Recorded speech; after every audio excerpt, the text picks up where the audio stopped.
Maman, combien de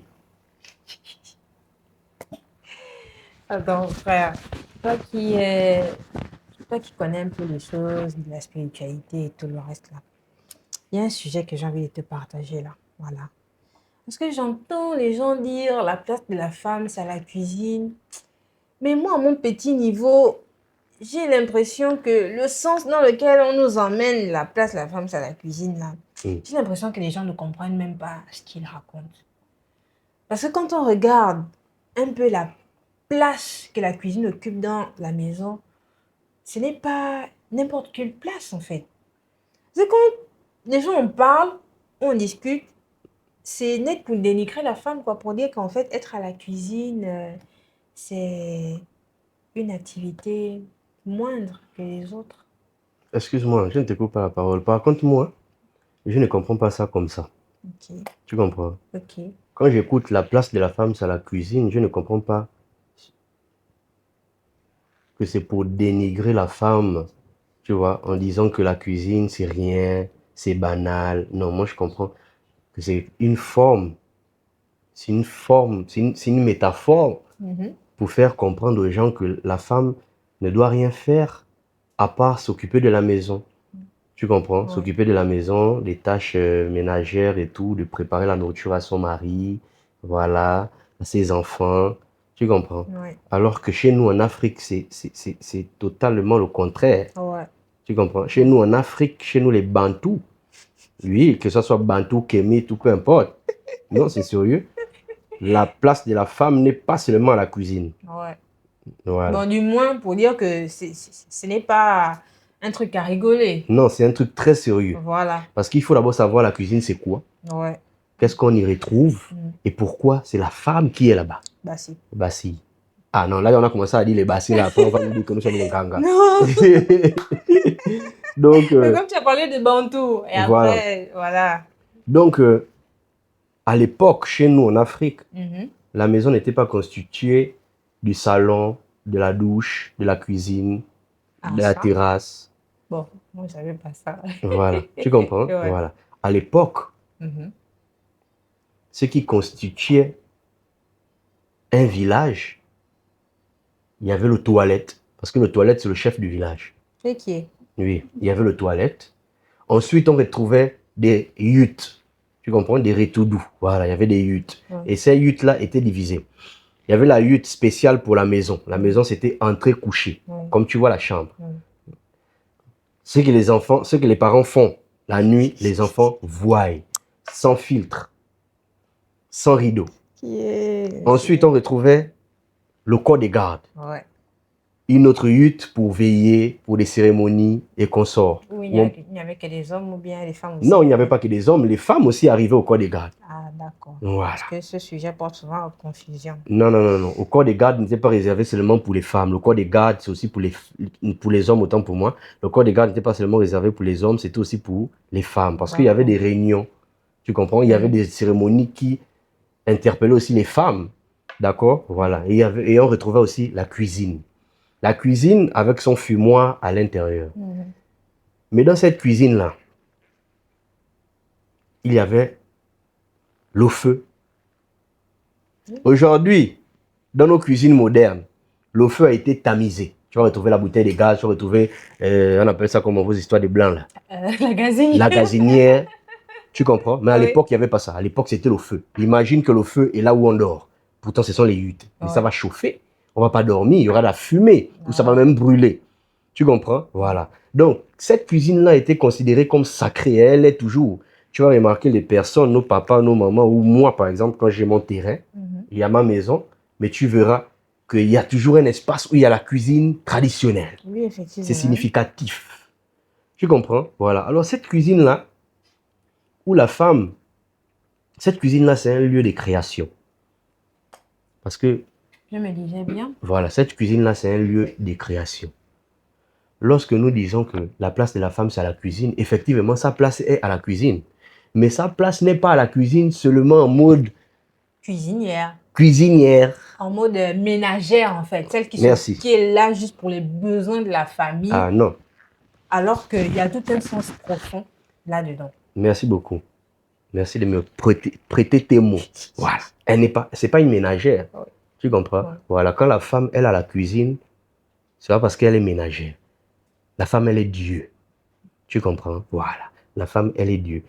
Et à l'époque, la femme était tout terrain. Ce qui fait en sorte que la femme, c'est le pilier du foyer. La femme, elle est le centre. Elle est le milieu. Moi, par exemple, ma femme, même si elle a fait les longues études, ou elle n'a pas fait les longues études, elle ne connaît rien, elle est illettrée. Ma femme ne peut pas être seulement à la cuisine, faire les tâches ménagères, à part si elle le veut. Parce qu'il y a certaines femmes qui se sentent bien seulement à la cuisine. Oui, seulement à la Tu cuisine. comprends? Et d'autres qui veulent faire la cuisine. Et Voilà. tout, et voilà. Et il y a d'autres qui s'épanouissent en faisant plusieurs activités. Mais lorsque vous, les hommes, vous conditionnez les femmes à faire en sorte qu'elles soient seulement à la cuisine, mais là, vous êtes dans un banditisme. Parce que chez nous, en Afrique, c'est pas dans notre éducation en Afrique. Nous, dans notre éducation, la femme doit préparer, elle doit prendre soin des enfants, elle doit aller au champ, elle doit aller pêcher, elle doit ramener la nourriture à la maison. Tu comprends? Donc, elle-même, elle doit aller prendre les poissons pour venir préparer. Oui, mais après même, parce que tout ce que tu cites, ce sont des gestes symboliques. D'accord. Parce que nourrir quelqu'un, c'est lui donner la vie. En fait, c'est comme chercher dans la nature ce qu'il y a de plus important pour que ceux qui vivent avec cette femme-là soient en bonne santé. Parce qu'on voit bien et on comprend par là que dans un foyer, chaque personne a sa place. Ah oui. Hein. Chaque personne a sa place. L'homme apporte à manger, apporte la sécurité, apporte la protection. Mais la place de la femme aussi est tout aussi importante. Parce que l'homme qui va chercher à manger, l'homme qui rapporte la nourriture à la maison, il faut qu'il soit en forme. Oui. Le vêtement qu'il porte doit être sain et propre. Parce que laver le vêtement, pour moi qui suis maman et femme au foyer, laver le vêtement, ce n'est pas seulement prendre de l'eau avec un peu de glue, c'est un acte sacré, c'est un acte symbolique, c'est un acte de prière. Parce que j'y mets toutes mes intentions positives, de sorte que lorsque mon homme sort, qu'il ait des opportunités, qu'il trouve grâce, qu'il garde la santé et qu'il nous rapporte le bonheur. En fait, c'est comme si je préparais, comme on dit chez nous, voilà, chez nous les Bantous, un petit buti, une petite protection en fait. Voilà. C'est comme si je faisais une protection pour ma famille. Donc, je ne sais pas si c'est un peu ça, parce que c'est toi qui t'y connais. Non, je comprends bien ce que tu dis, tu comprends. Parce que si, regarde, la femme ne peut pas seulement être à la cuisine, parce qu'il y a des moments d'où la femme ne doit même pas être à la cuisine. Je vais te raconter une histoire.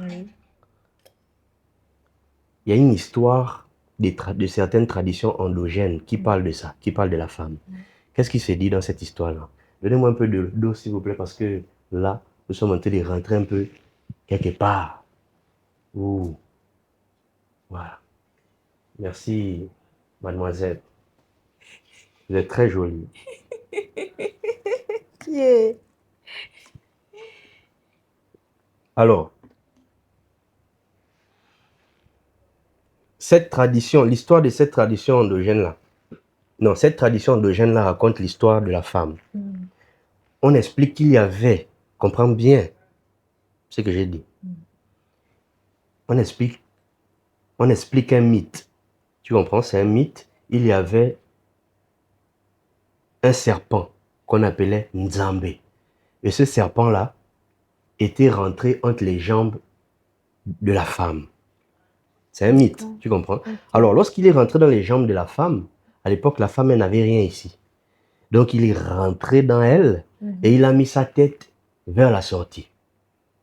Tu comprends? Il est rentré par le bout de... Il est rentré. Il est rentré. Donc, il a tourné à l'intérieur et il s'est remis en position de sortie. Très bien. Donc, il s'est mis en position de sortie. Et ce serpent-là, on l'appelait Nzambe. Ce serpent-là était Dieu. le pouvoir, la beauté, l'attirance, la fertilité. Tu comprends? Voilà. Alors, quand ce serpent-là est rentré en elle, le mythe explique que c'était pour faire asseoir son pouvoir en l'être qu'on appelle la femme. Et ce serpent-là est toujours en elle. C'est ce que le mythe explique. Et chaque cycle, en fait, ce serpent-là est un cycle qui fait en sorte que chaque mois, il bouge. Tu comprends? Il bouge en la femme et toutes les femmes le ressentent toujours. Il n'y a pas une femme qui va dire que des fois, elle ne ressent pas les crampes. Tu comprends? Je suis en train de t'enregistrer parce que ce que tu dis là, c'est fort. Non, enregistre-moi. Tu comprends? Oui. Voilà. Il est rentré en la femme. Lorsqu'il rentre à la femme, c'est pour aller faire asseoir son pouvoir. On l'appelait Nzambé. Donc, lorsque Nzambé rentre à la femme, il tourne, il met sa tête en direction de la sortie. Et quand chaque mois, il bouge à l'intérieur. Il prend une nouvelle position. Et à chaque fois qu'il prend une nouvelle position, la femme saigne. Et lorsqu'elle saigne, ça la nettoie intérieurement. Tu comprends? Et lorsque ça la nettoie, elle, comment je vais dire? Elle se régénère. Ouais. Elle se régénère. La période menstruelle. Voilà, la période menstruelle, elle se régénère. Mais nous ne sommes pas là, nous sommes en train d'arriver quelque part. Donc, ce qui fait en sorte que ce serpent qu'on appelait Nzambé, lorsqu'il est en la femme, les ancêtres de nos ancêtres avaient dit que chaque fois que ce serpent-là bouge et que la femme voit ses menstrues, elle ne doit pas toucher ce qu'on appelle le feu. Parce que nous avons remarqué qu'à chaque fois qu'elle touche ce qu'on appelle le feu, soit pour préparer, si c'est pour préparer la nourriture que les individus vont manger, ça peut gaspiller ces individus-là. Les ancêtres avaient remarqué, parce que nous, à l'époque, nous ne croyons pas seulement pour croire. Nous, on croit par les expériences. Voilà. Donc, par expérience, les ancêtres ont remarqué que ces femmes-là, qui étaient dans cette période-là, quand elles préparaient la nourriture, ça donnait des faiblesses sexuelles aux hommes. Ça donnait certaines nausées. Ça donnait des boutons, des acnés. Ça faisait faner les hommes. Des fois, ça leur donnait de la diarrhée. Tu comprends? Voilà. Alors, ils ont décidé qu'à partir d'un certain moment, la femme, quand elle voit ses menstrues, elle ne doit pas préparer. C'est vraiment édifiant. Hein. Voilà. Donc, je te donne un exemple. Si une femme qui est en menstrue prépare une salade ou elle prépare quelque chose et puis les hommes mangent, même s'ils sont initiés, ils ne vont pas avoir des effets négatifs. Il n'y aura pas un retour négatif. Tu comprends? Mais si elle prépare avec le feu, là, il y aura des retours. Parce que le feu, c'est sacré. Le feu, c'est Dieu. La femme aussi, elle est Dieu. Donc, quand elle est dans ça... En fait, la femme, c'est... Dieu se manifeste vraiment à la femme lorsqu'elle voit ses règles. C'est la raison pour laquelle les ancêtres de nos ancêtres avaient interdit les femmes qui sont menstruées de toucher le feu, d'être en connexion. Excusez-moi, d'être en connexion avec le feu. Oui, c'est vraiment très intéressant ce que tu dis parce que nous, quand on parle souvent de cet interdit, du fait que la femme ne doit pas... C'est toujours dans le sens péjoratif. Pour dire que la femme est sale, elle est rien à ce moment-là, elle est impure. Alors que, en écoutant ce que tu dis, on a plus d'éclaircissement et je suis sûre que beaucoup seront vraiment contents d'entendre cette belle histoire parce que moi, ça me réconforte beaucoup. Voilà, tu vois un peu. Oui. Alors, quand la femme est à la cuisine et que vous dites que sa place est à la cuisine, bah effectivement, sa place est à la cuisine. Mais ne dites pas que sa place est à la cuisine et qu'elle doit seulement rester là-bas. C'est ça. Tu comprends? Voilà. Ou en rigoler aussi. Voilà, ou en rigoler. Mais non, parce que la femme, aujourd'hui, le monde s'est modernisé. La femme, quand elle partait à la pêche à l'époque, elle part, elle pêche avec la nasse. Elle nous attrape la nourriture, les poissons, elle l'amène, elle part au champ, elle a ses tubercules, ces choses. Ça a changé aujourd'hui. Aujourd'hui, la femme travaille, parce que elle a ses activités. C'est le même symbolisme, puisque l'acte d'aller vers l'eau pour prendre le poisson, c'est d'aller chercher ce qui va nourrir. Et quand une femme fait un petit commerce, c'est justement pour rapporter ce qui permettra de mettre bien sa famille. Une femme qui va au travail, c'est toujours la même chose. Voilà. Mais n'oublions pas que Mhm. il y a des femmes qui se sentent très bien seulement à la cuisine Oui. et à la maison. Oui, Voilà. ça, je suis Lorsqu'elles se sentent bien à la cuisine, à la maison, elle s'occupe de sa famille, on ne peut pas lui dire que maman, ta place n'est pas ici. Non. Mais lorsqu'elle veut, elle ressent son Le micoucou, besoin. son génie, veut aller s'exprimer en faisant autre chose, Oui. et que vous, les hommes, vous les bloquez psychologiquement et physiquement en disant que non, toi, ta place est ici à la cuisine, tu ne dois pas sortir, nanani, nanana, vous êtes dans un banditisme, et vous ne mettez pas en valeur nos cultures, nos traditions africaines. Parce Merci, que nos papa. traditions africaines valorisent la femme de tous les côtés. Merci. Merci. Voilà. Merci, papa. Et je sais pas si je pense, tu l'as bien expliqué. La cuisine, c'est le centre de la maison. C'est la maison de Dieu aussi. La maison de Dieu, c'est la maison Puisque de Dieu. le La femme feu est s'y Dieu. trouve. Le feu s'y trouve. Dieu, le feu qui est Dieu. Voilà. La femme qui manipule le feu. Qui est Dieu En fait, tout ça, c'est un espace divin. divin. Et il y a une approche que je voulais même aussi développer parce que si on considère que la cuisine est comme le centre de la maison, Mhm. on peut aussi considérer qu'en fait la cuisine est au centre du monde, d'une certaine façon. Voilà. Et que parce que on voit les choses aussi dans l'aspect symbolique, du plus petit au plus grand. Voilà. Donc, une maison, la femme s'y trouve dans le centre. Mhm. Une administration.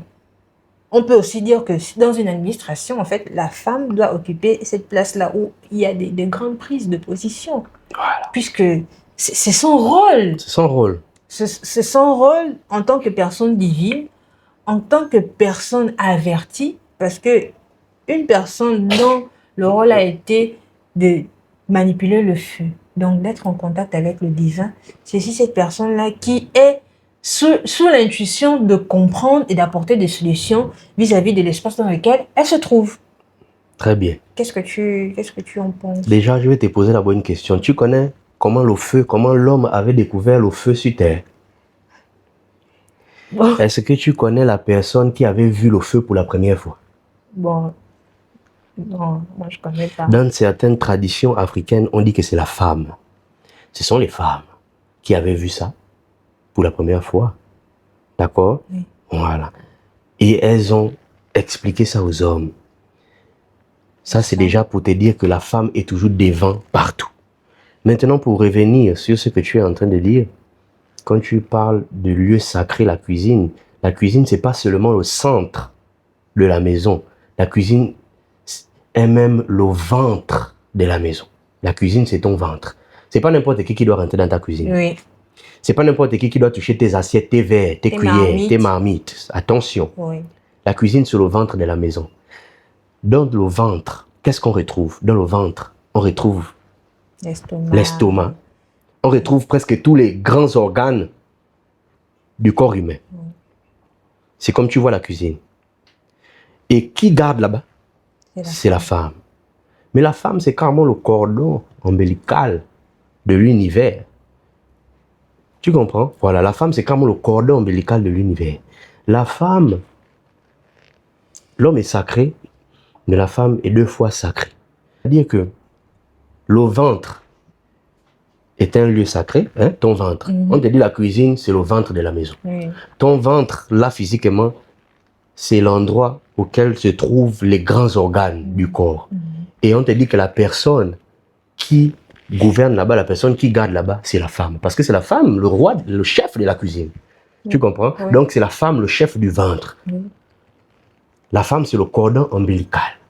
Si Dieu lui a déjà donné une grande responsabilité, en disant que bon, toi, c'est toi qui gouvernes la cuisine. Oui. Pourquoi physiquement ou modernement, elle ne va pas occuper des grands postes? Hein? Mais tu vas remarquer que même dans le cinéma à l'époque, les femmes ne jouaient pas. À l'époque, au cinéma, quand le cinéma a commencé, les femmes ne tournaient pas. C'était juste des hommes. Tu comprends? Réalisateurs hommes, producteurs hommes, acteurs hommes. Oui. Tu comprends? Ouais. Voilà. Parce qu'on a toujours mis les femmes derrière. On les a toujours mis derrière parce que, on vous dit, la femme, c'est Dieu. Mais si les ancêtres aussi faisaient ça, c'est par rapport à la façon de fonctionnalité, par rapport à la façon de fonctionner de la femme. Oui. Ils savaient qu'à cette époque-là, si on mettait déjà la femme devant, les hommes ne devaient être rien. Parce que les femmes, à un moment donné, lorsqu'on leur donne le pouvoir total. Vous-même, vous connaissez? Oui. Voilà. Après, c'est dans la nature de toutes choses. Voilà. Donc, on doit penser, aujourd'hui, on doit penser équilibre. Voilà. On doit penser équilibre, essayer de réhabiliter les choses en prenant conscience et connaissance de ce qu'il y a de plus essentiel. Parce que nous devons comprendre que de la même façon que l'homme est important, la femme aussi a son importance. La cuisine n'est pas un espace à dénigrer, c'est ce lieu où on construit la vie, c'est ce lieu où on produit ce qui donne de l'énergie. Il n'y a pas quelqu'un dans ce monde entier qui ne mange pas. Ce que tu parles, c'est très profond. Voilà, il n'y a pas quelqu'un dans ce monde entier qui ne mange pas. Donc, dire que la place de la femme à la cuisine est totalement vrai. Mais le sens dans lequel on l'emmène n'est pas... Oui, je comprends. En disant qu'elle doit seulement rester là-bas. Voilà. Parce qu'on en rigole, on fait des trends pour dire que là, la place de la femme, c'est à la cuisine. Oui, mais on ne comprend vraiment pas le sens. Je vois que c'est un sujet qui t'a vraiment touché, en fait. Oui, ça m'a vraiment touché parce que je souhaitais, en fait, que ces gens qui l'ont dit en rigolant prennent conscience de ce qu'ils disent. Normal. Oui. Parce que quand tu dis quelque chose dans l'objectif de dénigrer, sans réellement comprendre ce que tu es en train de dire, c'est que ce message est d'abord pour toi. Et que tu dois te mettre dans une autre optique de connaissance ou de compréhension. Ah oui, hein. Voilà. Parce que l'objectif ici n'est pas de dire que la femme est surpuissante. Non. Non, c'est-à-dire que voilà. Dieu ne te coupe pas la vie, mais Dieu te coupe la mort. Merci. Quand on dit la place de la femme, c'est la cuisine. Oui. Tu ne peux pas écouter un homme qui est à fond dans les traditions africaines le dire. Oui. Ça, c'est seulement ça, c'est des gens. Quand tu écoutes ça, c'est la réflexion des Occidentaux. Ah oui. Tu comprends, non? Ou des gens qui sont liés hein? Tu vois? Pas, voilà. Mais après, il n'y a pas que... Parce que moi, je peux le dire qu'il y a beaucoup de personnes qui sont incultes pour dire qu'ils n'ont pas connaissance de certaines choses ou qui veulent faire passer leur ego. Parce qu'il faut plus aujourd'hui qu'on mette tout sous le dos des Occidentaux. Chacun de nous est responsable de sa vie et de ce qu'il pense. Et de ce qu'il pense. Donc, j'estime qu'aujourd'hui, en 2026, avec tout ce qu'on peut avoir comme univers de connaissances, on est capable de s'informer, de se documenter ou prendre de son intérieur et réfléchir sur des situations qui se présentent à nous. C'est comme on vient de le faire. On a pris ce sujet qui est bien connu. On essaie de le décortiquer et on comprend bien que voilà, c'est ça. Donc, quelle est notre responsabilité aujourd'hui vis-à-vis de ce qui se passe, vis-à-vis de ce qui nous entoure? C'est de toujours trouver un sens autre dans ce que l'on entend ou dans ce qui s'est toujours fait. Parce que c'est pas parce que quelque chose est tout le temps fait et tout le temps dit que ça veut dire que c'est forcément juste. Et c'est même ça la science, parce qu'on voit que la science, elle est évolutive. Regarde, moi j'enlève ma veste, un peu chaud dans la pièce. C'est bon, là tu es à l'aise, ça va? Non, là c'est bon. Voilà. Oh, je sens que c'est comme vous voulez nous brûler ici avec. Mais tu sais que après c'est un sujet sensible, donc. Ouais, c'est un sujet sensible et puis bon, c'est que les gens négligent trop certains sujets. On prend tout à la légère, quoi. Tu vois, non? C'est la raison pour laquelle nous, les Africains, nous devons toujours répartir à l'époque. nous devons toujours repartir à l'époque de nos ancêtres. Que vous le voulez ou pas, parce que c'est ce qui va nous montrer la route à suivre, qui va nous montrer les conditions à tenir, la conduite à tenir. Tu vois un peu, non? Voilà. Donc, si nous partons, nous suivons des choses qui viennent de tous les côtés, nous allons nous perdre. Nous allons nous perdre. Donc, c'est un peu ça. La femme, c'est la mère, man. C'est le pilier de la famille, man. La femme, c'est le numéro 10. La femme, c'est celle qui joue de tous les côtés. L'homme, c'est l'attaquant et le défenseur. Donc, l'homme, il est ailier droit, ailier gauche, il monte, il descend. Mais la femme doit tourner la marmite, elle tourne le ballon, elle envoie là-bas, elle envoie là-bas, elle envoie là-bas. Tu comprends? Oui. Donc, on ne peut pas conditionner une femme à être à un endroit restreint. Elle ne pourra pas bien matérialiser ce qu'elle a à l'intérieur d'elle, tu vois. En disant qu'elle, c'est seulement la cuisine, la femme, c'est si... Déjà on comprend, comme tu l'as plusieurs fois spécifié, qu'il y a aussi des femmes qui se sentent à l'aise seulement dans leur espace, dans leur position de femme au foyer. Oui, ça c'est un autre sujet, ça c'est un autre cas. Voilà, effectivement. Voilà, ça c'est un autre cas. Il y a des personnes qui pourront penser que, voilà, comme on le dit, c'est juste pour dire que la femme, non. Non, il y a des femmes qui se sentent bien. Elle te dit que moi, ma vie, c'est nettoyer ma maison, prendre soin de mon chéri, préparer. Tu comprends? Prendre soin de son foyer, de sa maison, voilà. Et faire ses petites activités tranquilles. D'autres femmes voudront bien aller travailler dehors, ouvrir une activité génératrice de revenus, tu vois. Mais il y a souvent des personnes qui sont, donc c'est-à-dire que elles sont souvent en compagnie. Ces femmes-là, des fois, n'arrivent pas à bien exprimer ça parce que la personne qui les accompagne, leur partenaire de vie, ne veulent pas. Oui, tu comprends? Oui, voilà, parce que pour eux, la place de la femme, c'est à la maison, c'est à la cuisine. C'est à la cuisine. Voilà. Oui, c'est... Et c'est justement d'où l'objectif de cette réappropriation, parce que là, ce que nous avons fait, c'est de nous réapproprier cette pensée, essayer de l'étudier et voir tous les contours, manière de voir la chose de cette réflexion. Parce que on a dit ici, la place de la femme, c'est à la cuisine. Et premièrement, on a constaté que cette réflexion a toujours eu un sens dénigrant, parce qu'on estime que le fait que la femme soit à la cuisine, c'est une position dénigrante, c'est une position accablante, alors que quand on observe bien, on voit premièrement que la cuisine est l'espace le plus important de la maison.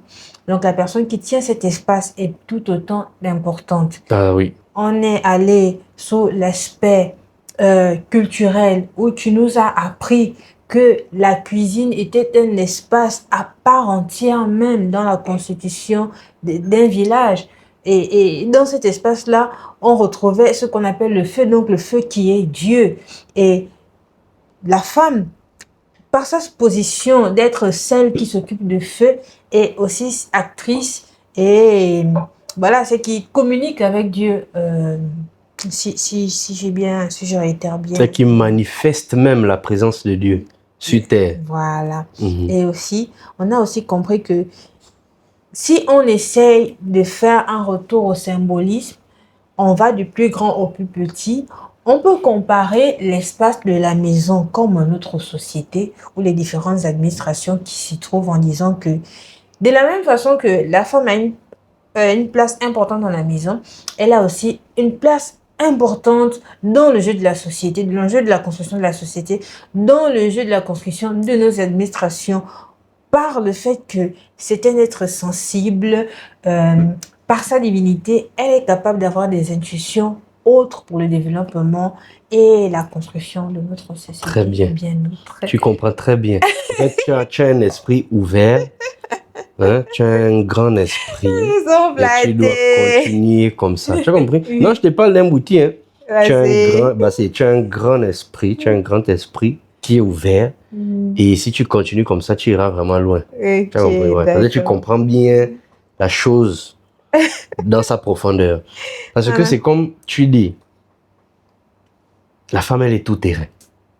Tu vois? Si nous mettons la maison comme tout l'espace culturel, administratif et tout ça, nous allons remarquer que nous trouvons la femme partout, de tous les côtés. Oui. Mais des fois, l'homme, lui, n'est pas partout. Hein. L'homme, lui, peut te dire que lui, il n'aime pas nettoyer la douche, il ne part pas là-bas. Mais tu vas trouver la femme à la douche, Oui. tu vas trouver la femme à la chambre, tu vas trouver la femme au salon, à la cuisine, derrière la maison. Elle est partout, elle joue partout, tous les terrains. Mais pourquoi nous ne pouvons pas aussi laisser les femmes s'exprimer dans la vraie vie? C'est parce que aussi, vous les femmes aussi, vous avez trop le biloualou. Et les ancêtres ont compris ça. Ils savent que bon, ces femmes-là, lorsqu'on va les laisser régner, parce que vous les femmes, vous êtes comme ça. Hein. Vous, quand vous avez déjà trop le règne, c'est dangereux. Bon, après, ça, on va situer ça dans ce qu'on en discutera un peu plus tard Voilà. du jeu de la matière parce que tout comme l'homme, tout comme la femme, chacun de nous avons nos égards. Donc, l'objectif aujourd'hui, c'est d'apprendre, prendre connaissance de ce qui peut nous unir. Voilà. De nous réapproprier, comme tu l'as dit. Si au milieu du chemin, on se perd, on ne trouve pas les voies, de retourner en arrière, de voir ce que les autres ont fait pour pouvoir trouver un meilleur appui. Ouais. Donc, c'est ce qu'on essaye de faire, trouver un meilleur appui. Parce que l'objectif ici n'est pas de montrer que la femme est supérieure, l'homme est supérieur, mais qu'il y a un jeu de synchronicité, il y a un jeu de complémentarité. Très bien. À ne pas se moquer du fait que la femme, sa place est à la cuisine, parce que c'est un grand rôle. C'est un rôle sacré, c'est un rôle divin, c'est un rôle protecteur, c'est un rôle élévateur. Donc, je ne sais pas si tu as encore quelque chose à dire. Non, c'est ça. Je continue juste avec tes propos. Tu as très bien parlé, c'est très bien. Nous sommes, parce que c'est nous sommes complémentaires. Oui. Voilà. Où il y a l'homme, il doit avoir la femme. Où il y a la femme, il doit avoir l'homme. Bah, tu comprends? Bah, c'est même dans les endroits les plus sacrés, dans les endroits les plus interdits. D'accord? Même dans les grandes sectes, que ça soit des sectes traditionnelles, tu vois, réservées aux hommes seulement, il y aura toujours une seule femme. Il y aura toujours la femme là-bas. La femme va toujours arriver. Donc, je trouve que c'est complémentaire et c'est quelque chose qu'il faut faire comprendre aux plus jeunes. C'est ceux qui sont les plus âgés là, il y a certaines personnes qui sont déjà bloquées psychologiquement sur certains sujets. Après, c'est la nature. Et c'est la nature, oui. Tu comprends? Mais le but est de vraiment ouvrir les esprits des jeunes. Oui. Et de nous-mêmes aussi, voilà. Parce que nous sommes toujours en perpétuelle réflexion. On apprend aussi. Toujours en train d'apprendre. Voilà, on discute. En quête de connaissances. Voilà. Donc, c'est un peu ça. On reste sur cette optique-là de toujours apprendre, de toujours s'enseigner, de toujours découvrir. Okay. Tu comprends? De ne pas fermer l'esprit, de ne pas fermer son esprit à certains enseignements. Non. Oui. Il faut avoir un esprit ouvert, être disposé et ça va nous élever. Et si ça nous élève, ça élève notre culture, notre comment je vais dire, ça élève notre peuple, notre communauté. Voilà. Merci. Donc, c'est un peu ça. Donc, pour le mot de fin, je dirais merci mon frère pour ce temps de partage. Ce qui nous unit aujourd'hui, c'est justement ce un que nous recherchons. Et l'objectif aussi, c'est de pouvoir trouver donc tous ces contraires, ce qui nous unit. Et je te dis encore merci d'avoir participé à cet échange. Mon frère, ça va frapper pour ce bel échange parce que franchement, pour cette ce premier podcast que nous intitulons Regard partagé, nous sommes très honorés de ta présence. Non, mais tranquille, tu connais la famille. Ok. Voilà, ce que nous devons juste retenir, c'est que la femme est sacrée, man. La femme est sacrée. La femme, c'est la lumière. La femme, comme toutes les personnes parlent souvent, on entend ça un peu de partout. La femme, c'est le pilier de la famille. C'est le chef, d'accord? Mais c'est un chef en retrait. Parce que les plus importants, les grands chefs, tu ne vas pas les voir devant. Les grands chefs sont toujours derrière. Donc, on dit que derrière un grand feu, il y a une petite flamme tout Voilà. aussi abondante. Donc, c'est ce que nous devons retenir et toujours valoriser nos femmes, nos sœurs, nos petites sœurs, nos mamans, parce qu'elles sont la lumière. Facile, facile. Nane. Donc, Non, parle, hein, faut pas. Je sens que là, l'esprit veut déjà. merci beaucoup. L'es- On serait ravis de te retrouver très prochainement dans notre espace Regard partagé. Et pour pour cette belle aventure que nous avons construite aujourd'hui, sachez que toute chose faite avec sincérité du cœur aboutit toujours à l'accomplissement d'un bien pur aux âmes les plus courageuses. Très bien.